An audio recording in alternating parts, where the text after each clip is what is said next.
Hello दोस्तों, नमस्ते नमस्कार। मैं सुनील कुमार स्वागत करता हूं आपके अपने चैनल क्या जीएस अकेडमी में। कैसे हैं दोस्तों आप लोग? उम्मीद करता हूं कि आप लोग अच्छे होंगे और आप लोगों की पढ़ाई भी अच्छी चल रही होगी, है ना दोस्तों।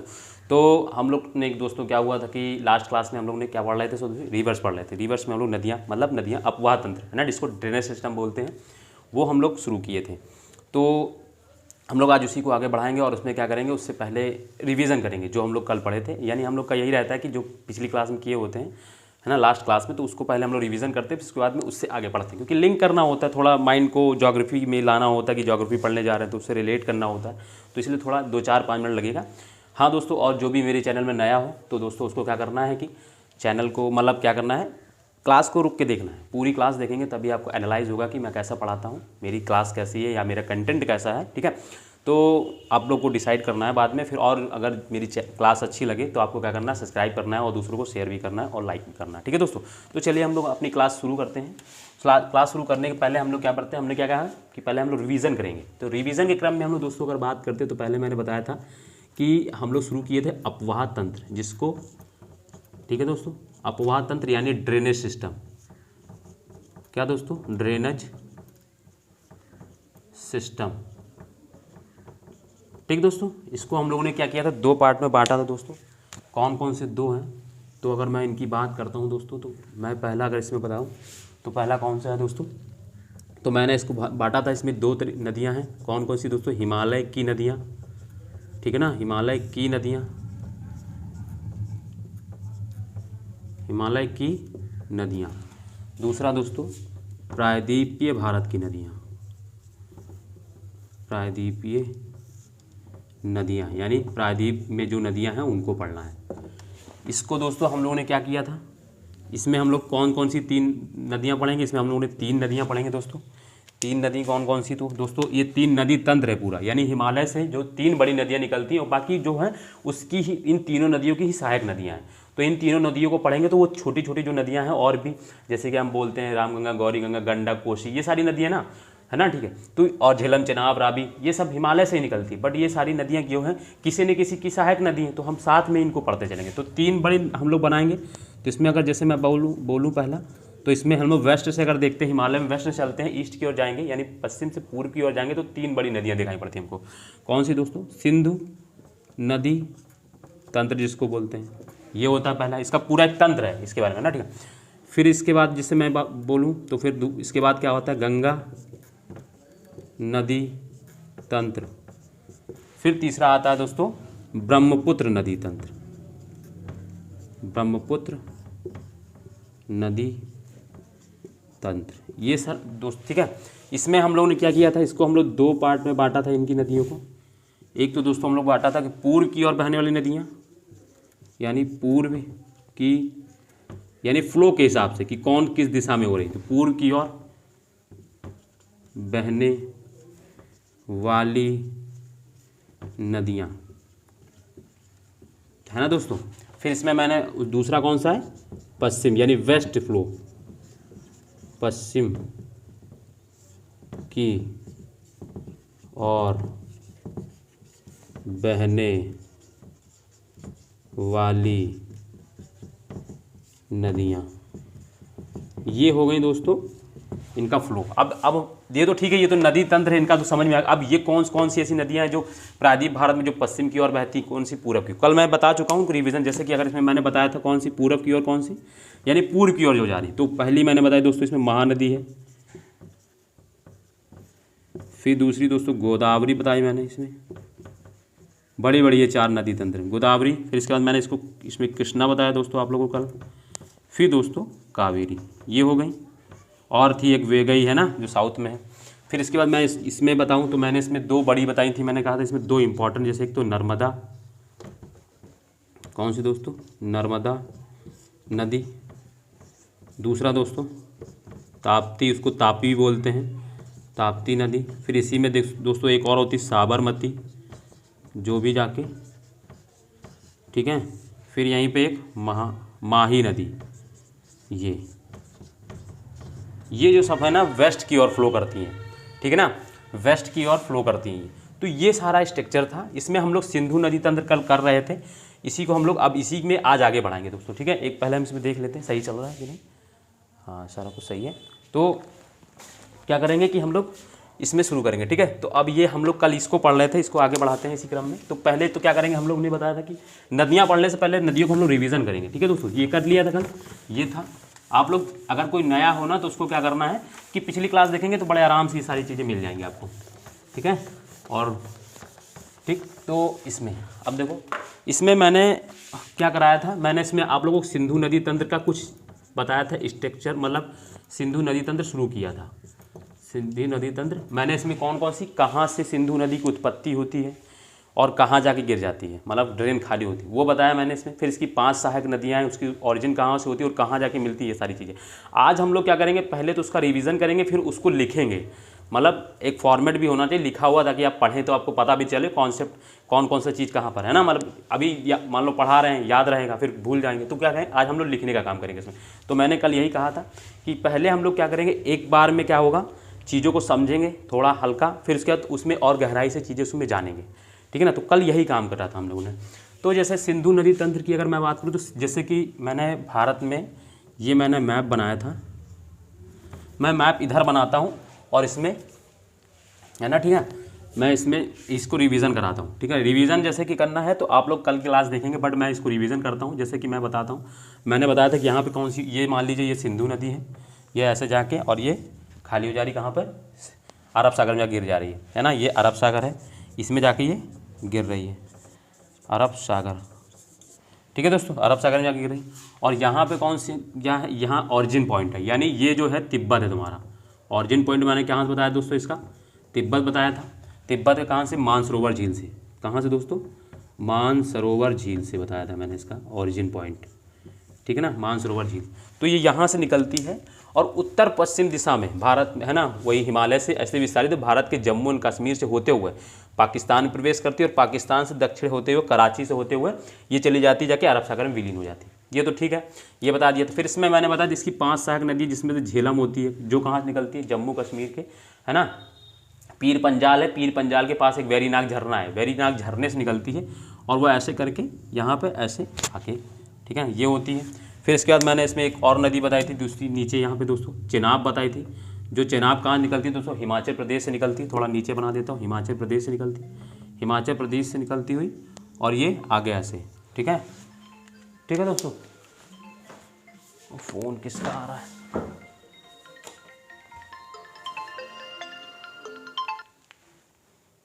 एक सेकंड दोस्तों, फ़ोन आ रहा है किसी का, साइलेंट पे कर देता हूँ, सबसे बढ़िया रहेगा। सॉरी दोस्तों डिस्टर्बेंस के लिए। हाँ, तो हम लोग बात पे आते हैं। ये झेलम जो है आके इसमें चेनाब में मिलती है, और ये चेनाब जाके आगे, ठीक है, चेनाब आगे आती है। कहाँ से निकलती है दोस्तों, ये आपकी निकलती है बड़ा लाचा दर्रे से। चेनाब 2 नदियों से होकर, इसकी 2 नदियाँ होती हैं, जो जिसकी पहले ओरिजिन होती है, ये पहले चंद्रभागा कहलाती है। मतलब 2 नदियाँ होती हैं, बड़ा लाचा दर्रे के दोनों ओर से निकलती है, एक चंद्र एवं भागा। जब ये चंद्रभागा आगे जाकर मैदानी भाग में जब इसमें ये दोनों मिल जाती है चंद्रभागा, तब ये इसका नाम हो जाता है चेनाब। तो ये चेनाब नदी जो है बड़ा लाचा दर्रे से निकलती है और ये जाके, ठीक है, यहाँ से। फिर इसके बाद चेनाब के बाद यहाँ से दोस्तों इसी के बाद यहाँ पे हिमाचल प्रदेश में मैंने दूसरा दर्रा बढ़ाया था दोस्तों आप लोगों को, कौन सा, रोहतांग। तो रोहतांग से निकलती है, रोहतांग के ऊपर से ऐसे निकलती है और ये जाके ये दोनों यहाँ पे दोनों इस जगह मिलती है। ये जो पॉइंट होता है, अभी मैं इसको लिखाऊंगा क्या पॉइंट होता है, इसको झग बोलते हैं, है ना। जो चेनाब, अब ये दोनों नदियाँ देखो, चेनाब में जो झेलम है, ये झेलम है, ये चेनाब है, रावी। अब ये रावी एवं झेलम देखो दोनों चेनाब में जाके मिल रही हैं। फिर इसके बाद मैंने इसी के जस्ट नीचे से मैंने बताया व्यास होता है, व्यास ऐसे करके निकलती है और वो जाके कहाँ पे, सतलज में मिल जाती है। तो मैंने इसमें ये पॉइंट, और ये कहाँ निकलती है, ये भी हिमाचल प्रदेश के रोहतांग दर्रे के एक व्यास कुंड है, व्यास कुंड से निकलती है और ये जाके सतलज में विलीन हो जाती है, मिल जाती है। मैंने इसमें एक पॉइंट और ये भी बताया था कि दोस्तों ये एकमात्र भारत की ऐसी नदी है जो भारत से निकलती है और भारत में ही सतलज में विलीन हो जाती है। बाकी सारी नदियाँ आप देखेंगे भारत से निकलेंगी, कहीं जम्मू में चली, वो पाकिस्तान में जा रही हैं, तो कोई पाकिस्तान, तिब्बत से निकल रही है तो कोई पाकिस्तान, तो ये सारी चीज़। बट ये एक ऐसी नदी जो सिंधु की, ठीक है। फिर इसके बाद मैंने इसमें बताया था आपको सतलज नदी, वो ऐसे आके ऐसे से विलीन होती है, फिर ये इसमें आके मिलती हैं और ये मिठानकोट में यहाँ के, ये पॉइंट मैंने बताया दोस्तों मिठानकोट है, ये था दोस्तों मिठानकोट, है ना। ये 5 नदियाँ इसमें आती हैं। तो ये सारी चीज़, और मैंने बताया सतलज नदी का उद्गम कहाँ होता है, तो मानसरोवर झील से ही होता है। बट यहाँ पे एक राकस ताल है, यानी उसको राक्षस ताल ही बोलते हैं, वहाँ से उत्पत्ति होती है। और भारत में प्रवेश करने से पहले ये शिवकिल्ला दर्रा, तो भारत में प्रवेश किस दर्रे से प्रवेश करती है, तो शिवकिल्ला दर्रा से प्रवेश करती है। और ऐसे होते हुए ये जाके भारत में, है ना, मतलब यहाँ मिली जाती है। अब मैंने इसमें बताया था कि इसमें कंट्रोवर्सी चलता है, ये कल मैं बता चुका हूँ कि इन दोनों के बीच में ये कंट्रोवर्सी ये चलता है कि चिनाब सतलज में आके मिलती है, सतलज चिनाब में आके मिलती है। तो ये दो दोनों छोड़ देना, बट हमको ये याद रखना है कि इस मिठानकोट में आकर मिलती है। ठीक है दोस्तों, कल ये सारी चीज़ें हम लोग कर चुके हैं, इसलिए मैं इसको थोड़ा तेज़ी से करा रहा हूँ। कल आप जब देखेंगे कल की वीडियो तो आपको बहुत आराम से मिल जाएंगी ये सारी चीज़ें। ठीक है, तो आज हम लोग क्या कर रहे हैं दोस्तों, अब इसके बारे में लिखेंगे कि सिंधु नदी है, और जो शुरुआत से जो कुछ हम लोग करते आ रहे हैं उनके बारे में थोड़ा थोड़ा लिखते चलते हैं। तो देखिए दोस्तों, लिखने का क्या काम है, तो अभी तो मैं सीधे डालता हूँ अपवाह तंत्र। तो आपको लिखना है हेडिंग में, हेडिंग में डाल रहा हूँ दोस्तों अपवाह तंत्र के बारे में तो थोड़ा लिख लें, क्या होता है अपवाह तंत्र, है ना।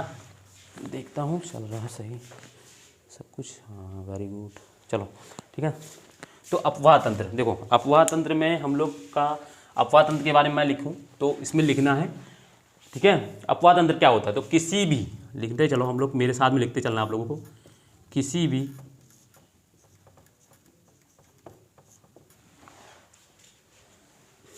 देश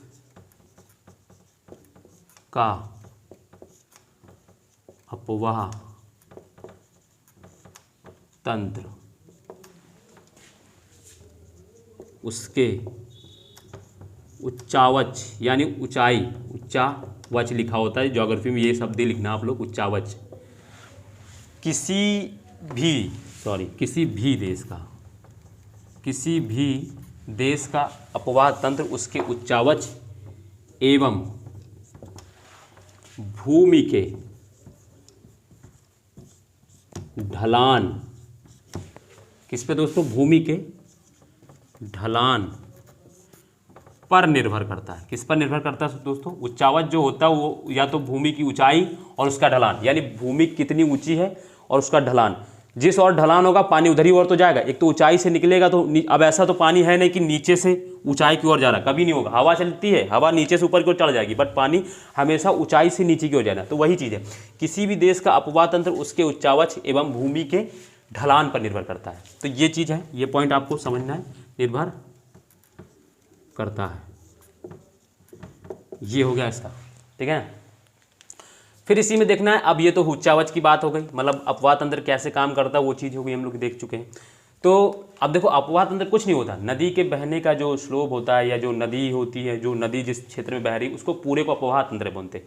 तो भारत में क्या है, भारत एक विशाल देश है, लिखने चलता है इसमें भारत। अब इसी में अगला मैं कलर से, भारत एक विशाल देश है, विशाल देश है। इसके उत्तर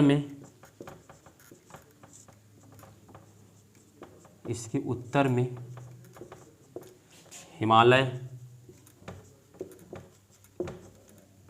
एवं दक्षिण में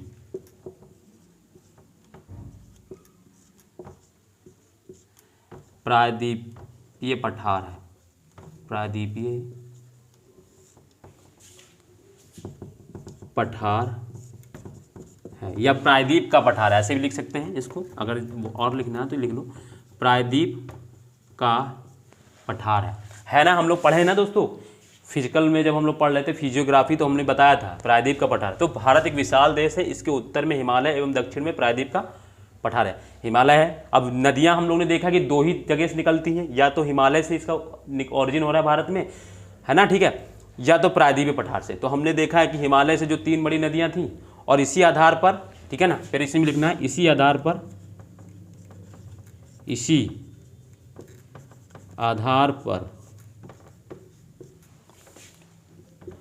हिमालय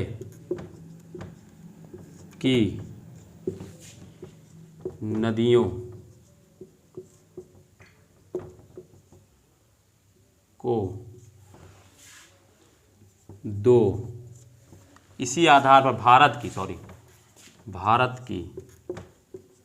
इसी आधार पर भारत की नदियों को 2 भागों में विभाजित किया जाता है, विभाजित किया जाता है। कौन कौन सी हैं? तो पहला हिमालय की नदियाँ, मैं अलग कलर से लिख दे रहा हूँ दोस्तों। पहला कौन सा है दोस्तों? हिमालय की नदियाँ। और दूसरा तो कौन सा है दोस्तों? प्रायद्वीप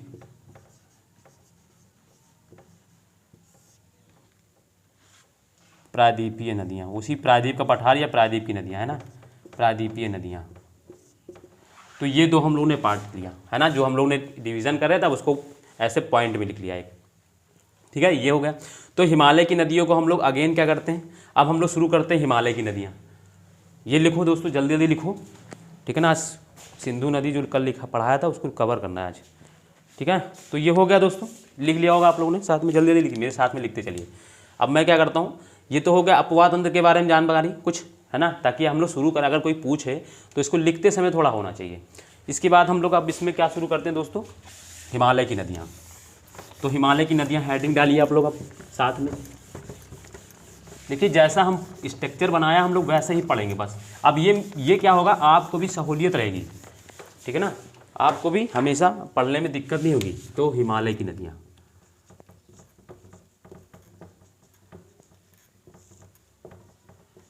ठीक है ना।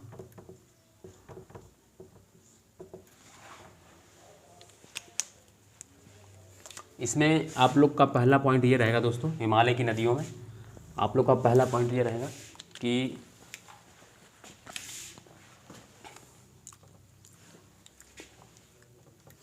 हिमालय के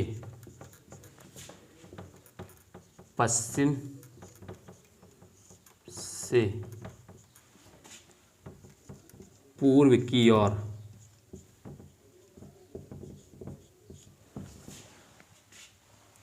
तीन बड़ी नदियाँ, हिमालय के पश्चिम से पूरब की ओर तीन बड़ी नदियाँ, हिमालय के पश्चिम से पूर्व की ओर जाने पर, पश्चिम से पूर्व की ओर जाने पर,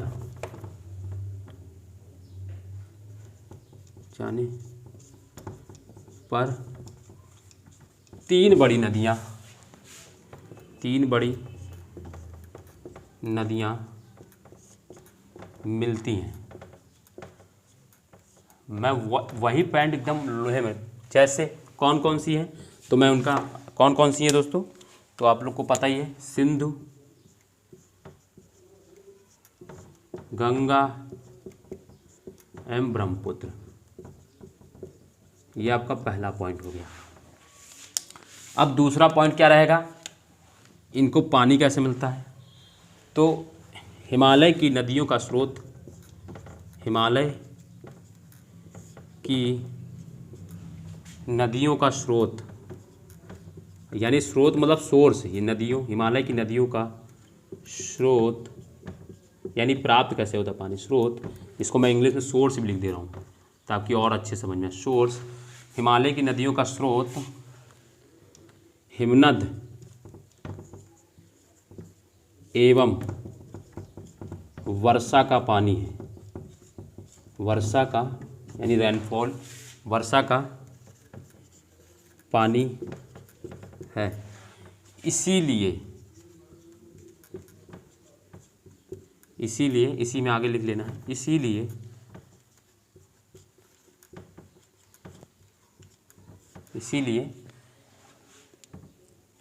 ये नदियाँ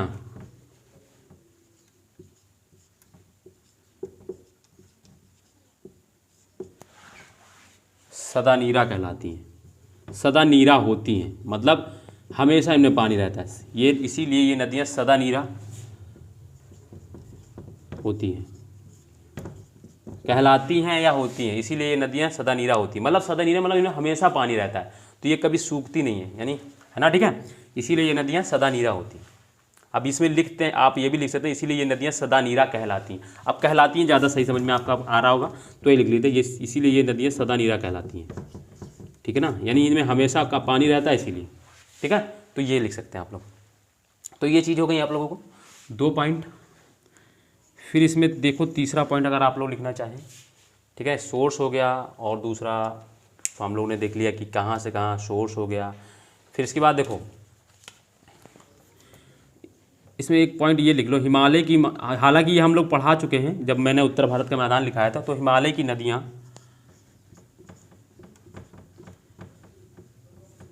बड़ी मात्रा में, ये पॉइंट हैं सारी चीज़ें आपको लिखने का, अगर क्वेश्चन आएगा ना तो अभी आप लिख, हिमालय की नदियाँ बड़ी मात्रा में अपने साथ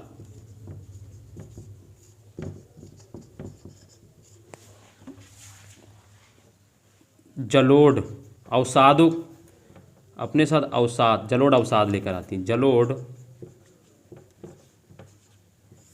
अवसाद लेकर आती हैं, ठीक है ना। ये पॉइंट बहुत ही इम्पोर्टेंट है, ठीक है ना, इसी से उत्तर भारत का मैदान हुआ। तो यह हुआ है ना, ये हुआ 3 पॉइंट, बहुत ही इंपॉर्टेंट पॉइंट है ये तीनों पॉइंट आप लोग। अब इसके बाद फिर चौथा पॉइंट इसमें लिखना है, हिमालय की नदियों को 3 बड़े तंत्रों में विभाजित किया जा सकता है, जैसे कि हिमालय लिखना है इसमें, हिमालय की नदियों को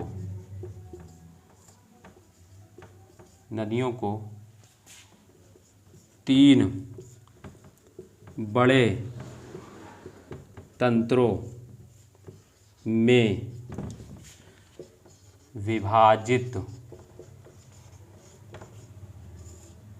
में विभाजित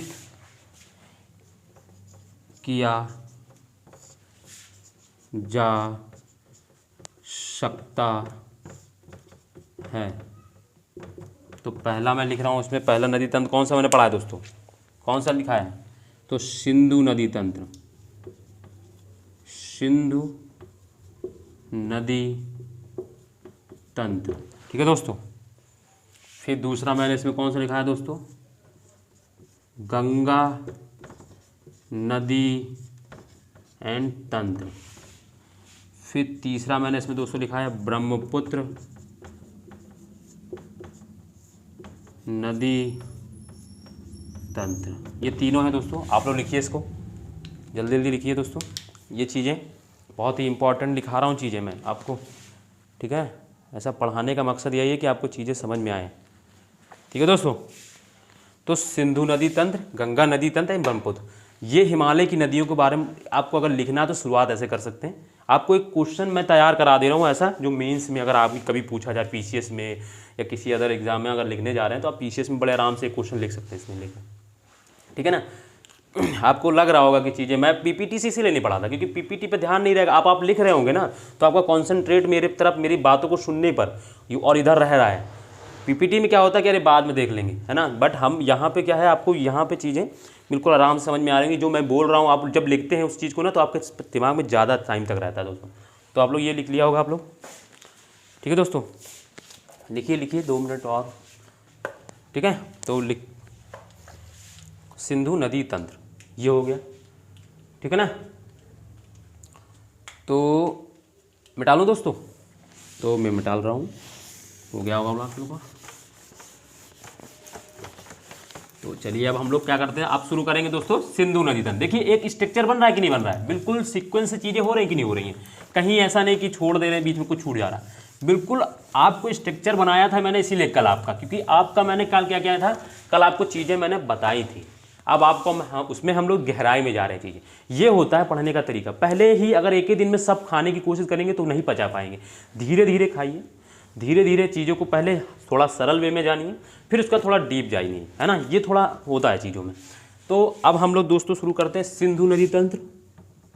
हेडिंग हमारी क्या रहेगी दोस्तों, अब सिंधु नदी तंत्र, ठीक है। इसमें दोस्तों हम लोग पहले जानेंगे तो सिंधु नदी लिखेंगे, पहला हेडिंग तो है ना, मतलब पहली हेडिंग क्या रहेगी, सिंधु नदी, उसमें पॉइंट लिखेंगे क्योंकि तंत्र में तो सिंधु भी आ रही ना, तो सिंधु के बारे में पहले हम लोग लिखेंगे कुछ, सिंधु नदी। ठीक है, इसके बारे में हम लोग कुछ जानेंगे। तो इसमें पहला पॉइंट तो यही है कि इसको उद्गम कहाँ से होता है। इसकी उत्पत्ति यानी ऑरिजिन यानी उद्गम, इसकी उत्पत्ति, इसका उद्गम लिखो दोस्तों, उत्पत्ति एक दूसरा है, इसका उद्गम, इसका उद्गम, ठीक है, इसका उद्गम तिब्बत के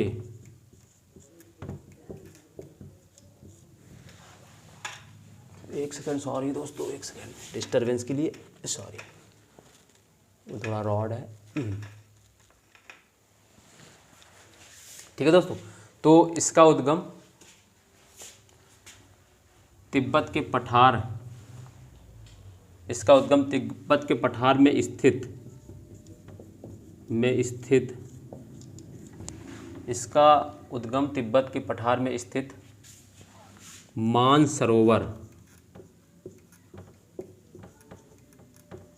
मानसरोवर झील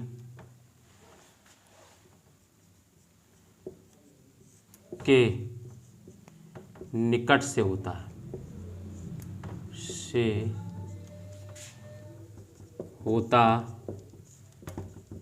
है ना दोस्तों। तो इसका उद्गम तिब्बत के पठार में स्थित मानसरोवर झील के निकट से होता है। मैंने बताया था मानसरोवर झील के पास एक ग्लेशियर्स होता है, कौन सा दोस्तों, अगर मैं बोलूं मानसरोवर झील के पास एक ग्लेशियर्स होता है, कौन सा दोस्तों, चेमा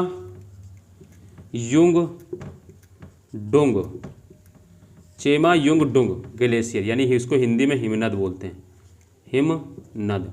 तो यहीं से निकलती है, बट ये याद नहीं करना आपको, चेमा युंगडुंग नहीं याद रखना, बट आपको ये पता होना चाहिए कि इसका उद्गम तिब्बत के पठार में स्थित मानसरोवर झील के निकट से होता है, ये आपको याद रखना है। फिर इसी में दूसरा पॉइंट, दूसरा क्या होगा, इसकी प्रमुख सहायक नदियाँ, इसकी प्रमुख सहायक नदियाँ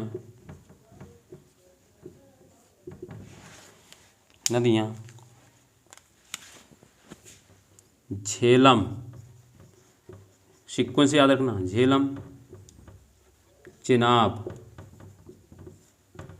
रावी, व्यास, सतलुज यानी सतलुज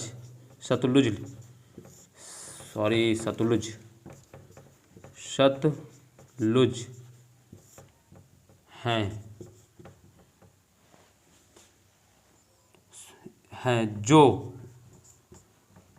पंचनद कहलाती हैं, यानी ये पांचों नदियां मिलकर इस जो होती हैं उसको पंचनद बोलते हैं। ठीक है, पंचनद कहलाती हैं। इसकी प्रमुख सहायक नदियां झेलम, चिनाब, रावी, व्यास, सतलुज हैं जो पंचनद कहलाती हैं। ये बहुत इंपॉर्टेंट है, पॉइंट है। ठीक है, ये आपको याद रखना है। ठीक है, याद हो गया आपको, ये बहुत ही कोई इसमें वो नहीं। ठीक है ना दोस्तों। अब इसमें तीसरा पॉइंट लिखना है, ये नदियाँ, अब देखो कौन कौन सी, ये पांचों जो नदियाँ, ये कौन सी पांचों जो नदियाँ, ये नदियाँ लिखना है, ये नदियाँ। अब ये नदियाँ कौन सी, ये झेलम, चिनाब, रावी, व्यास, सतलुज, ये नदियाँ विभिन्न स्थानों पर एक दूसरे से मिलती हैं। किससे, अगर ये पांचों नदियाँ मैंने कैसे बताया, जैसे चिनाब है में कौन कौन सी, झेलम एवं रावी में मिलती आके, फिर जैसे सतलज में कौन सी, व्यास आके मिलती। तो यही मैं पॉइंट लिखा रहा हूँ, ये नदियाँ विभिन्न स्थानों पर एक दूसरे से मिलती हैं, यह है ना, यही चीज़ है ना दोस्तों, कुछ अलग तो है नहीं जो हमने उसमें देखा, मिलती हैं। फिर ये इन नदियों का संयुक्त रूप, अब ये नदियां मिल जाने के बाद फिर पांचों जाके जब एक बार एक दूसरे मिलने के बाद फिर ये आगे जाके इन नदियों का संयुक्त रूप, यानी ये पांचों नदियां जब आपस मिल जाती इसके बाद इस नदियों का संयुक्त रूप सिंधु नदी के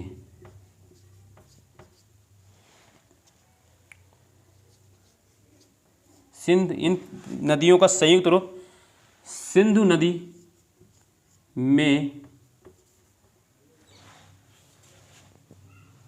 एक सेकंड, इसको थोड़ा दोस्तों और मैं वो सरल कर दे रहा हूँ, सरल कर लेंगे। ये नदियाँ विभिन्न स्थानों पर एक दूसरे से मिलती हैं। इन नदियों का संयुक्त रूप मिठानकोट, ऐसे लिखो, मिठानकोट के पास सिंधु नदी में मिल जाता है। सिंधु नदी में, ये नदी में स्थान पर मिलती हैं। इन नदियों का संयुक्त, अरे यार ये क्या हो रहा है आज,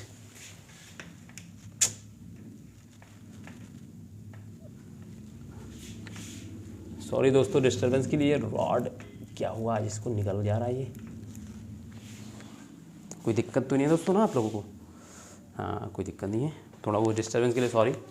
तो ये नदियाँ विभिन्न स्थानों पर एक दूसरे से मिलती हैं। इन नदियों का संयुक्त रूप मिठानकोट के पास सिंधु नदी में मिल जाता है, मिल जाता है ना। अब ये पांचों नदियाँ क्या होती, आगे जाके संयुक्त रूप में जाके मिल जाती, पास नदी में मिल जाती हैं सिंधु नदी के पास। इन नदियों का संयुक्त रूप मिठानकोट के पास सिंधु नदी में मिल जाती है, ठीक है ना। मिल जाता है या मिल जाती है, वैसे तो मिल जाता लिखो कि एक हिंदी में प्रोनाउंसिएशन गड़बड़ हो जाएगा, मिल जाता है। इन नदियों का संयुक्त रूप मिठानकोट के पास सिंधु नदी में मिल जाता है। ये चीज़ हो गई बात में, ये 3 पॉइंट हो गया दोस्तों, लिख लिया होगा आप लोगों ने। इसका दोस्तों चौथा पॉइंट देखिए, लिखिए इसमें, मैं मिटा रहा हूँ ये वाला,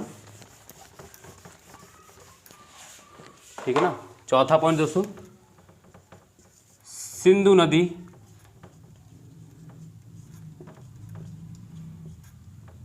अंत में अरब सागर में गिर जाती, मिल अरब सागर में विलीन हो जाती है ना, यानी उसी में मिल जाती, विलीन हो जाती है। तो ये सिंधु नदी के बारे में है, इससे ज़्यादा आपको कुछ नहीं पढ़ना है सिंधु नदी के बारे में दोस्तों, कुछ भी नहीं पढ़ना है इसके बाद में, ठीक है ना। आपको ये सारी चीज़ें डिटेल्स मिल गई हैं, आपको लिख लेना है जल्दी जल्दी, लिखिए दोस्तों, ठीक है। लिख लिया होगा वैसे तो आप लोग साथ में लिखते चल रहे हैं, तो कोई दिक्कत तो होगी नहीं। इसको मैं डाल रहा हूँ। अब हम लोग दूसरी नदी शुरू करते हैं दोस्तों, झेलम। इसकी सहायक नदी कौन सी है, झेलम थी। अब देखो ये जो छोटी छोटी नदियाँ हैं, इनमें दोस्तों हम लोग क्या करना है, बस इनमें कुछ जैसे इसका ऑरिजिन जान लेना और कोई चीज़ है वो जानना, बस इसके बारे में, इसको कुछ और नहीं जानना। और इसकी कोई अगर सहायक नदी है तो वो जान लेनी बस, और इन नदियों के बारे में बस जितना डिटेल हम लोग इसमें कर लिए हैं उसमें उतना नहीं करना हम लोगों को। अब इसमें आता है दोस्तों, फिर हम लोग हेडिंग डालते हैं झेलम नदी। कौन सी दोस्तों, झेलम नदी, यानी झेलम रिवर, ठीक है दोस्तों। इसका अगर हम लोग पहला पॉइंट दोस्तों अगर बोलें तो पहला पॉइंट दोस्तों इसका क्या होगा, इसका उद्गम, इसका उद्गम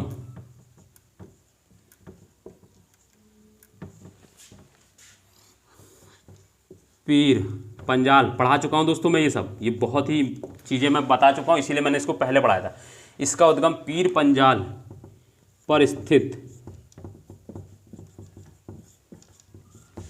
अलग कलर से लिख रहा हूँ मैं, वेरीनाग। कौन से दोस्तों, वेरीनाग झरने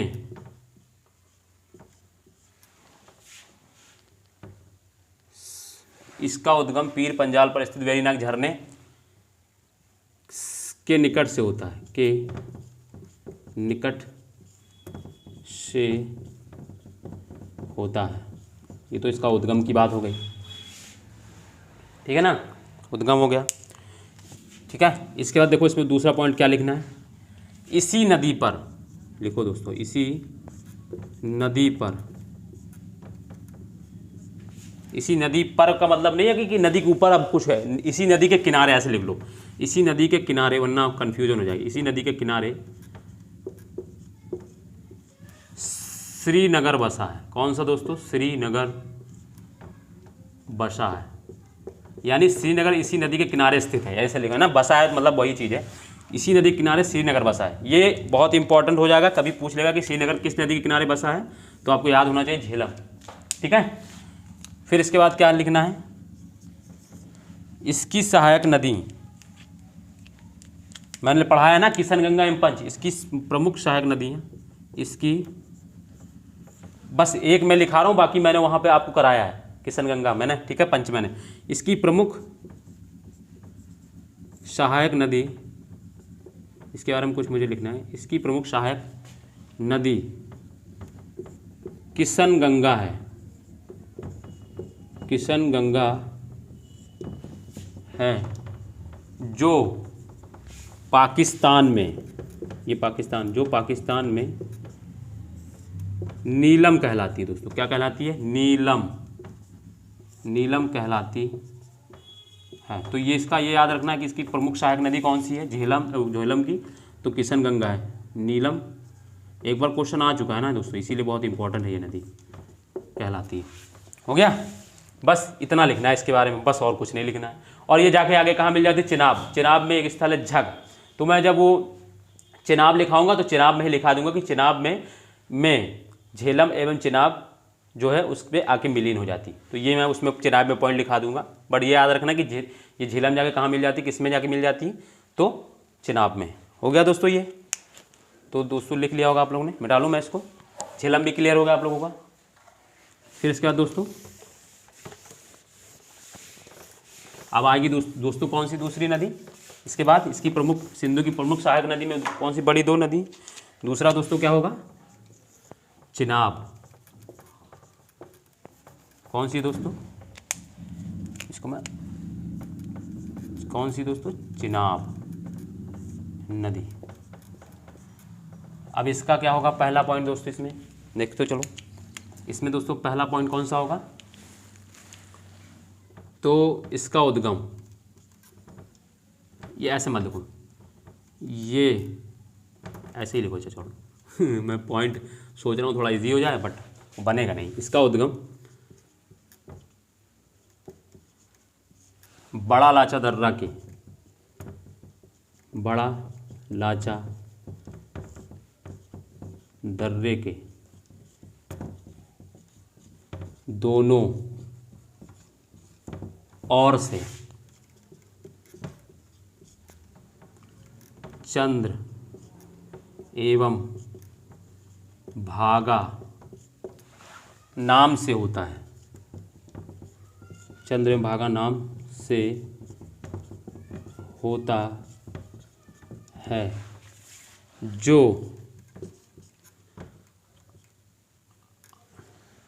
है ना होता है। बाद में ये नदियाँ, चंद्र एवं भागा यानी बाद में ये नदियाँ मिलकर चिनाब कहलाती हैं, है ना। मतलब मैंने क्या बताया? चिनाब कहलाती, यानी इस नदी का जो उद्गम होता है वो चंद्रभागा नाम से होता है। बट ये बाद में ये नदियाँ, जब दोनों नदियाँ मिल जाती हैं चंद्रभागा, तो क्या कहलाती हैं? चिनाब। इसका उद्गम बड़ा लाचा दर्रे के दोनों ओर चंद्रभागा नाम से होता है, बाद में ये नदियाँ मिलकर चिनाब कहलाती हैं। बहुत ही इंपॉर्टेंट सरल पॉइंट है, ठीक है ना। ये दोनों नदियाँ चंद्रभागा जब दोनों मिल जाती हैं, ठीक है, तब ये जाके क्या बोलाता है? ठीक है ना, तब चिनाब कहलाता है। फिर चिनाब में दूसरा पॉइंट बस यही लिखना है। क्या लिखना है? कि इसमें लिखना है झेलम, लिखो इसमें झेलम। इसमें एक पॉइंट और लिखो, इसमें एक पॉइंट ये लिखना है, रहना दो कोई ज़रूरत नहीं है, ये लिखो, वरना क्या होगा कि अभी सतलज में भी फिर वही पॉइंट लिखाएंगे, फिर उसमें भी वही पॉइंट लिखाएंगे, तो फिर कंफ्यूजन हो जाएगी। क्योंकि इसमें मैंने ये पॉइंट लिखाने जा रहा था कि सिंधु की सबसे, है ना, सबसे बड़ी सहायक नदी है। बट अभी तक यही कंट्रोवर्सी चल रहा है कि कौन सतलज है कि कौन सिंधु है ना। तो बट हम लोग सतलज को मान चलेंगे, तो इसलिए उसमें वो पॉइंट लिखाएंगे, ये मत लिखाएंगे इसमें नहीं। तो इसमें लिखना है झेलम एवं चिनाब, सॉरी झेलम एवं रावी। रावी, अब ये याद रखना कहाँ पर है? झेलम एवं रावी झंग जिसको बोलते हैं, झंग के निकट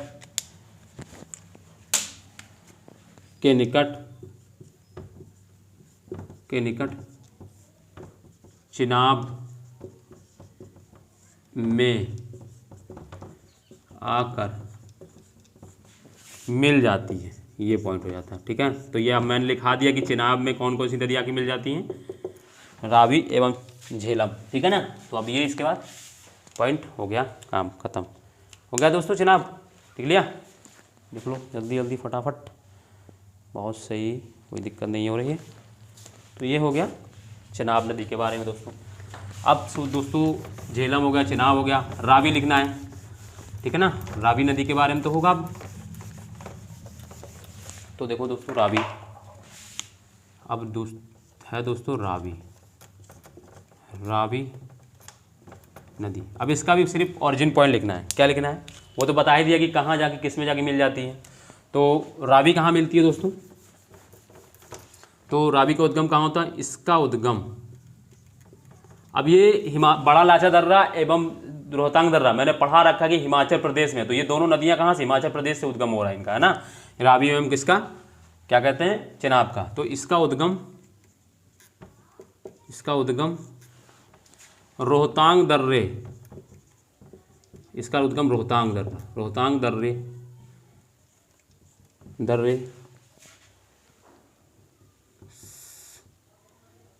दर्रे से होता है। ये याद बस इतना ले लो, से होता, इसका उद्गम रोहतांग दर्रे से होता है ना। रोहतांग दर्रे के उत्तरी भाग से होता है, ये याद रखना, क्योंकि इसी से रोहतांग दर्रे से कौन सा व्यास नदी भी होती है, उसका भी उद्गम होता है। तो याद रखना कि इसका उद्गम रोहतांग दर्रे से होता है, ठीक है ना। और फिर ये जाके चिनाब में मिल जाती है, ये पॉइंट हो जाएगा एक तो, ठीक है ना। तो अगर इसमें ये पॉइंट लिखना तो ये लिख लो, दूसरा पहला पॉइंट ये था, फिर दूसरा ये जाकर चिनाब में मिल जाती है। कहाँ दोस्तों, चिनाब में मिल जाती है। हो गया दोस्तों, ठीक है, ये हो गया दोस्तों। अब दोस्तों इसी के नीचे मैं उसी भी छोटी नदी है ये भी लिखा दे रहा हूँ, कौन सी, व्यास दोस्तों, व्यास नदी, ठीक है। इसको लिखना है, इसमें लिखना है इसका उद्गम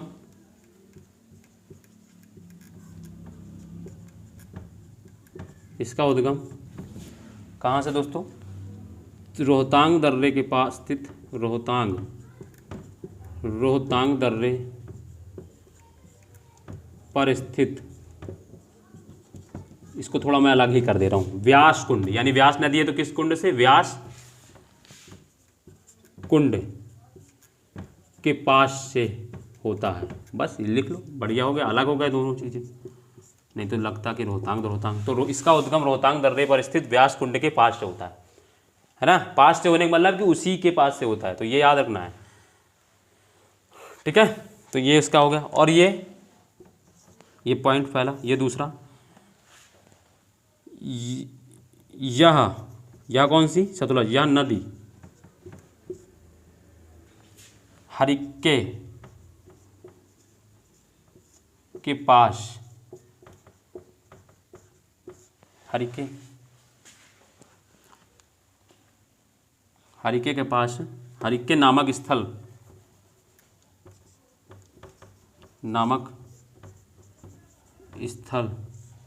के पास सतलज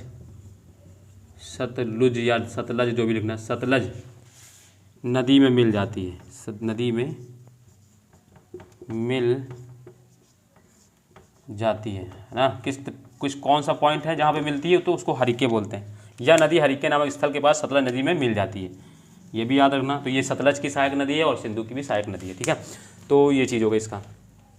फिर इसमें तीसरा पॉइंट ये लिखना कि भारत की यह सिंधु की यह एकमात्र ऐसी नदी है, यानी सिंधु की यह एकमात्र ऐसी सहायक नदी है। लिखो, लिखना है पॉइंट, सिंधु की यह एकमात्र ऐसी सहायक नदी है जो जिसका उद्गम भारत से होता है और जो भारत में ही सतलज में जाके मिल जाती है।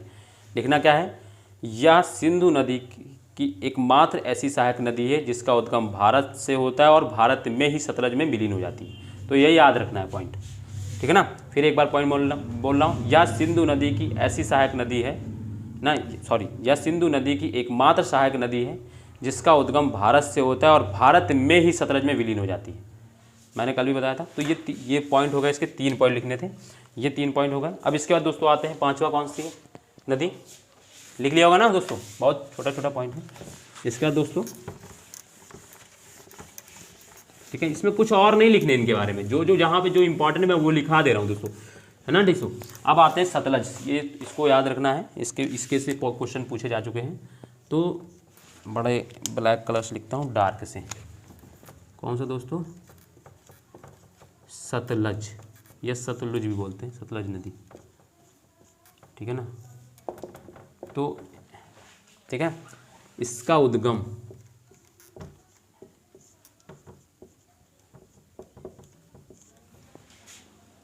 मानसरोवर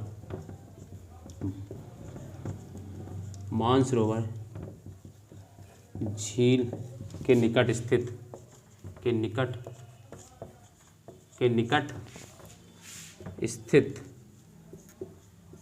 राक्षस, इसको राक्षस भी ब्रैकेट में लिख देना, कहीं कहीं मिला जाए तो कंफ्यूज मत हो। राक्षस ताल, इसका उद्गम मानसरोवर झील के निकट स्थित राक्षस ताल से होता है। पहला पॉइंट। दूसरा पॉइंट, या उत्तर पश्चिम में प्रभावित होते हुए, उत्तर पश्चिम में प्रवाहित होते हुए। अब मैं लिखने जा रहा हूँ जो सिपकिला दर्रे के माध्यम से, ये याद रखना है, सिपकिला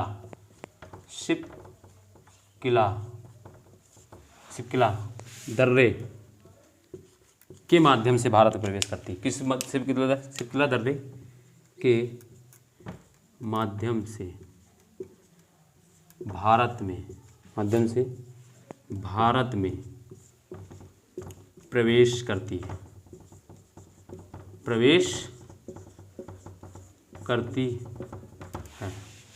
ठीक है। बहुत इंपॉर्टेंट है ये। तीसरा पॉइंट इसमें लिखना है, इसी नदी पर अच्छे से लिख दे रहा हूँ मैं ब्लैक कलर से, भाखड़ा नागल, पूछा हुआ क्वेश्चन है, भाखड़ा नागल बांध, इसी नदी पर भाखड़ा नागल बांध बनाया गया है।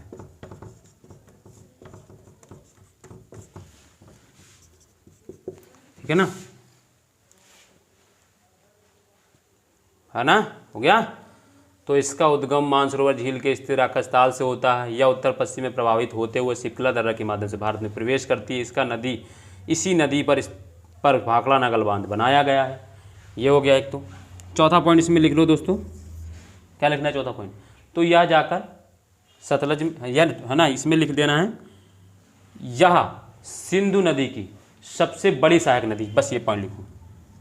हालांकि देखो चिनाब में भी वो पॉइंट होता है, बट मैंने छुड़वा दिया है, इसलिए मैंने इसमें लिखा दिया। या आप वरना कन्फ्यूज है कि बुकों में लिखा कि चिनाब सबसे बड़ी सहायक नदी है, तो वो मत, उसको आप थोड़ा साइड करिएगा। या सिंधु नदी, या तो मैं लिखाने को बच सकता था इस पॉइंट को, बट मैं लिखा इसलिए दे रहा हूँ, कहीं अगर उसने एसएससी रीजनिंग पीसीएस के पेपर में दे दिया कि यह सिंधु की सबसे बड़ी सहायक नदी है, तो आपको टिक सही करना है, यह सिंधु नदी की सबसे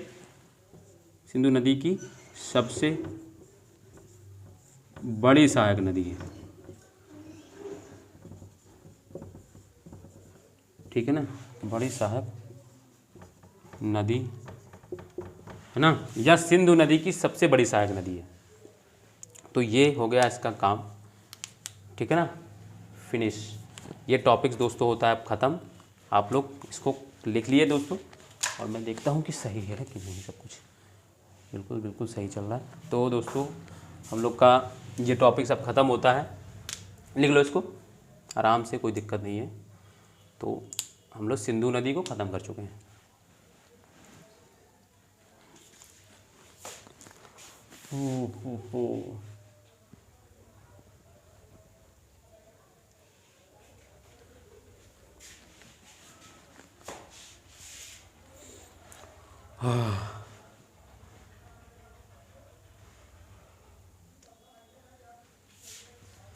तो दोस्तों आज का टाइम मतलब टॉपिक ख़त्म हो चुका है, तो अब हम लोग क्या करते हैं, कल मिलेंगे।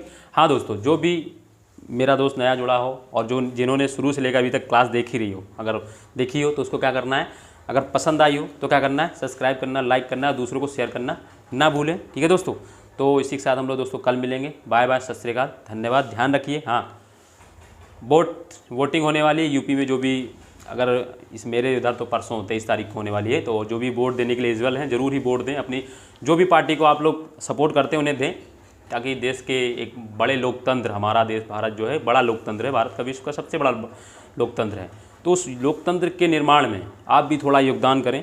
और उस योगदान के थ्रू आप लोग वोट, है ना, अपने मतलब जो देश की हित के लिए जो कार्य करने वाले लोग हैं या जो प्रतिनिधि आपको ऐसा लगता है कि वो है, तो आपको उनको वोट देना चाहिए। ठीक है ना दोस्तों, तो दोस्तों फिर हम लोग कल मिलते हैं दोस्तों। धन्यवाद, बाय, शुक्रिया।